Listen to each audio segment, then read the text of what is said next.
Hello everybody, welcome to Daboski. Today I'm going to give you 10 productive apps for you to use on your mobile phones. It doesn't matter if you're using Android, it doesn't matter if you're using iPhone, it doesn't matter if you're using Samsung, Techno, Johnny, anyone. These are the 10 best apps to turn your phone to a business machine. I'm not going to take it in any particular order. I'm not going to say this is the best or this is the worst. No, I'm not going to say any of that. But I'm just going to give you 10 apps which you could use on your phone as business tools. And I'm going to start from number 10 and go down to number 1. And number 10 is Wave. Wave apps is an invoicing and receipt application. You could use Wave to issue instant invoice or receipts to your clients. So if someone gives you a job to do, you just quickly there and then issue the person a receipt using Wave. So Wave is number 10. Make sure you have Wave on your phone. Wave works on Android and iOS, but you may need to open an account with Wave. You need to create an account. Creating an account is free. Next app I'm going to tell you about will be Xmind. Xmind is a mind mapping software. You could use it to plan out your projects, make them to express your thoughts more clearly. It is free. It's easy to use, though there are premium versions. It's available on Android and iOS. It's a very useful tool because it helps you plan, it helps you be able to see what your thoughts look like. I use it a lot. I use it when I'm planning projects. I use it when I'm stuck and I'm trying to get some kind of breakout from a creative block. So I then resort to Xmind. Okay, so that's number 9. Number 7 should be, Feedly. Feedly is a news aggregator app. What's a news aggregator app? It just gathers news from everywhere, puts new information from all your favorite blogs or your favorite websites in one application. So you don't have to, if you want to read news on Nairaland, you go to Nairaland and start reading the news. Or if you want to read news on Mashable, you go to Mashable. No, you just add all those websites into your Feedly, and you scroll through your Feedly and you start seeing updates from Mashable, updates from Nairaland and all your other favorite websites. Of course, yes, Feedly is not the only news aggregator app, but yes, there's Flipboard too. There are a number of other ones too, but I think Feedly for me is the way to go. Okay, so that's Feedly is number 8. Now, number 7, I hope I'm getting the numbers correctly, but number 7 is Google Calendar. Now, Google Calendar is the go-to app when you want to schedule out your events, plan your events, know what your itinerary is like, and it integrates with every other calendar. So that's the reason that Google Calendar gets the pick. It's not like Google Calendar is actually the best calendar app in the market. There's Fantastical, iOS calendar is one of the finest calendars I've used, but it's not cross-platform. Fantastical is not cross-platform. There are a number of other calendar, but Google Calendar is good. And Google Calendar has this feature where you can put your goals and see how you can achieve your goals. So which other one? Then on the list we have Dropbox. Dropbox is a file storage app. I use Dropbox a lot. I use Dropbox to store all my important information. So I do not have to run back home or to the office to go and get maybe my certificate of incorporation, my corporate documents, or documents like my birth certificate or my driver's license. I have all of that scanned and saved up in my Dropbox and stored in the cloud. So even if I travel to Lagos or travel to London, I can always access those files. I'm talking about files that are being about scanning files.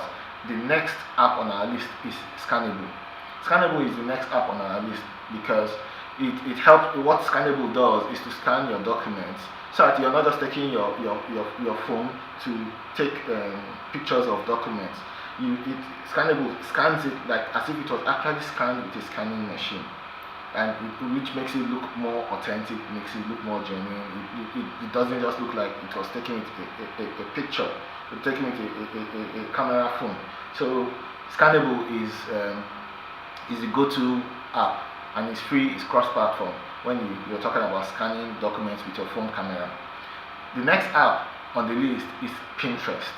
I use Pinterest when I want to gather ideas, put ideas together. Pinterest is the go-to app. It doesn't matter what line of occupation you are. If you're looking for something visually creative, for you to get ideas on whatever it is you're working on, Pinterest is the way to go. Whether you're a fashion designer, you're an interior decorator, whether you're a web designer, Pinterest is the way to go. So sign up on Pinterest, download the app, use Pinterest. You truly love Pinterest. You can create boards and start pinning items on your board of whatever project you want to do. When I have projects I want to do, I'm trying to get ideas on how to go about it. Like if I want to make a t-shirt, I go to Pinterest, I look out for t-shirts, and I try and pin them on a board and see how I can create something out of what I've gathered. So Pinterest is the way to go. The next app on our list is Evernote. Evernote is a note-taking app. I've been using Evernote for years. I cannot imagine my tech life, my business life without Evernote.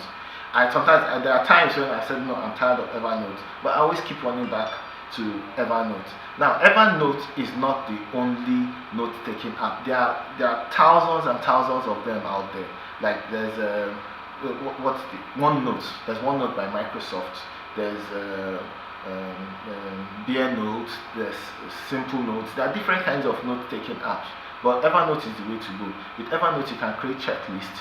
You can collaborate with your teams. You can use Evernote for presentations and slides.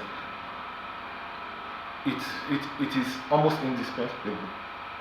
Another thing about I should know about Evernote is that there's a free version and there are premium versions. But even the free version is good enough for you to use on your app, and you can have nearly all the features. The limitations you may not be having to use premium for years. I didn't move on to premium for years. So Evernote is the way to go and talk about note-taking apps. And the next app on our list is WhatsApp. Yes. I know what people say about WhatsApp. I know they say WhatsApp is distracting. I know that they say WhatsApp is just not it. But believe me, a lot of teams use WhatsApp to collaborate. Yes, you could say yes, there's Slack. You could say yes, there's all the other communication and instant messaging like BB Messenger and Telegram and all of that. But WhatsApp can be used. We've used WhatsApp to plan weddings. We've used WhatsApp to plan funerals. We've used WhatsApp to plan startups. You could use WhatsApp. Communication is good. You can share documents. You can do all crazy kind of things with WhatsApp. WhatsApp is awesome. Don't let anybody tell you otherwise. And the final app on our list is Wunderlist. Wunderlist is a to-do task management app. You could use Wunderlist to plan yourself, schedule events, say how your day is going to look like. You say, oh, today I'm going to go shopping, I'm going to do this, I'm going to see that person, I'm going to do these things. And when you finish doing it, you could just check it as done. And when you check it as done, there's a chime that comes in Wunderlist that just gives you this sense of accomplishment, the sense of achievement that you've done something. So WhatsApp is the go-to when you're talking about getting things done. So there you have it. Those are 10 productive apps for you to use on your mobile phones. It doesn't matter what OS you're using. It doesn't matter your platform, your type of phone. As long as you can use you can access the internet, these apps are there for you to use. So until next time, I'll stay blessed, subscribe, and please share. Thank you very much.